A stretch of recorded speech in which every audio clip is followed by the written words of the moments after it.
am na nag aw waxtaan wu mu wuy ji woon fële ca RFM wax fay wax ginnaaw ba mu fa jógee nag dañu ko coqeet ci groupe WhatsApp ba noonu la ko waxee ñu dem dellusiwaat.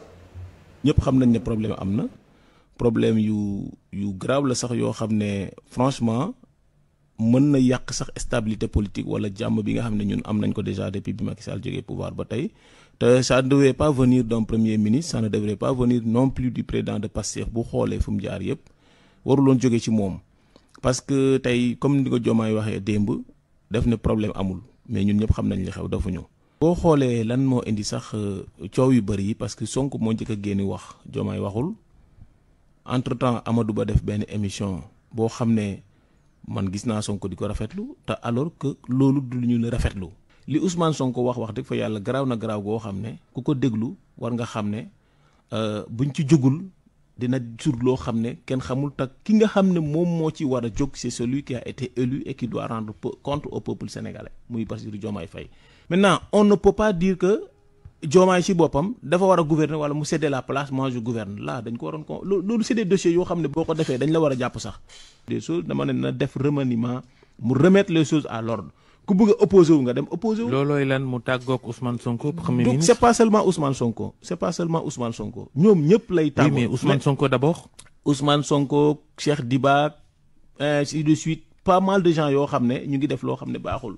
il y a pas quelqu'un qui est indispensable aussi au Sénégal hein. Il faut que Ousmane Sonko xam loolu Sénégal. Sonko tànnul Diomaye Sonko dafa tànn koo xam ne yaakaaroon na ne benn suq boo xam ne bu accès au pouvoir il va le rendre éligible. Le choix que Sonko a fait sur Diomaye c'était pas sincère dafa xool ki nga xam ne yaakaaroon na ne mën na ko manipuler mën na ko def benn kuyum yar mu ne xaaral ma teg kii du ma teg El Malick du ma teg Gourmel Sagna. loolu mooy lan du ma teg Amadou Ba du ma teg Amadou Ba organiser élection présidentielle anticipée xëy na. évident c'était juste Diomaye bu dissoudre assemblée ñu def assemblée bu bees bu ñu jógee ci assemblée bu bees bi Diomaye ministre de la justice arrangé wul Sonko na ko dindi ba pare dissoudre la cour suprême def de.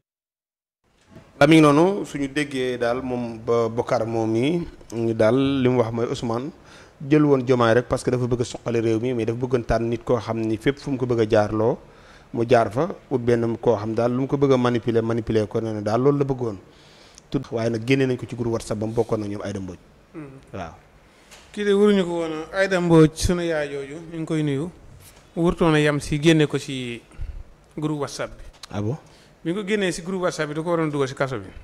ah non Assane loolu dictateur. non dictateur sama yi. acca bismillah.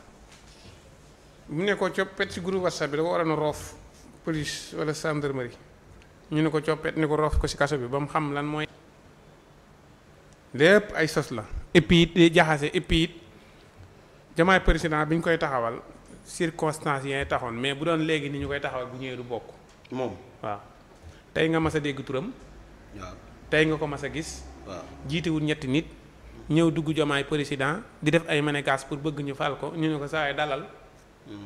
mu ni day génn dem RFM xeex ak gars yi. waaw mu nekk nii moom pour ñu xam la nga bokk fenn xam la il faut que nga ñëw ni man Diomaye président laa bokk attaqué Sonko. waaw waaye Aïda Mbodj it suñu borom dimbali na ko ba am na fulla comme que moom moo leen di représenté yàlla def na ko mag xam na bu baax kenn ku nekk la ngay wax ni ngay wax ni pour defar wala da ngay wax pour yàq képp ku ni bërit wax loo wër te wax mun la coqet sànn la fa la jël ay responsabilité numéro am du wax kenn sant xam nga at yi bari na. mais du wax kenn retiré ko moom moo lay retiré boppam yenu lépp. ok waaw loolu nag mooy jël si ay responsabilité waaw waa ji nag li mu wax nii lu ko gën a yàqal la mais du lu koy defaral ndax moom daa yàqule daa yàqule. waaw mënu fee jógee tàkk. non yow fu nii nii maa ngi nii ma wax ba léegi waa ji laay wax. waa te gis nga photo bi ko topp defal photo bu ndaw la da ko kuppati noonu rek. waaw pour nga xàmmee ko fu nii nii boo gisaatee photo doo ko xàmmee waat. waaw kooku nag kon bu demee bay wax dafa war a wax loo xamante ni luy am njariñ la. wax si actualité politique gis nga gars yi bu ñu génnee bu ñu génnoon pour ñu fal ko day yomb trop. moom dafa waroon a génn dëkk xam-xam bu wow koŋ analyse. daane réew mi kat fii lañ ko fekk fii lañ ko jëlee fii lañ ko yóbbu acte yi nangam ministre yi nangam lépp mu def ko si xam-xam waaye boo ñëwee rek samp xeex kenn ku nekk nga ne liggéeyu te xamoo lu muy liggéey. waaw dëgg la de. yow xamoo ki nit ki lu muy liggéey nga ne liggéeyu yow mu liggéey yow lu mu lay jariñ contre nga ba pare bu doon dem si asamaan ak ñëw it nga ne demul. waaw nee na Sonko ku muy manipuler la fi bëggoon teg. moo tax laa ma bëgg ñu yóbbu ko si kaso bi. alto waaw daa saaga. comme ça non Assane bi yomb na comme ça yow mi doon wax naan li bari li ñu wax ci saaga du saaga ah non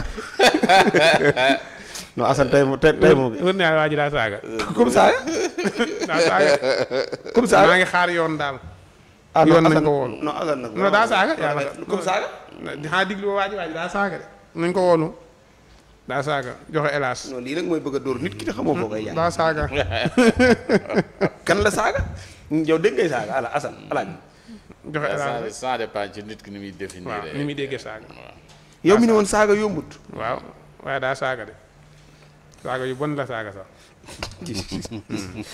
alaaji waaw ngóor si de njëkk sax dafa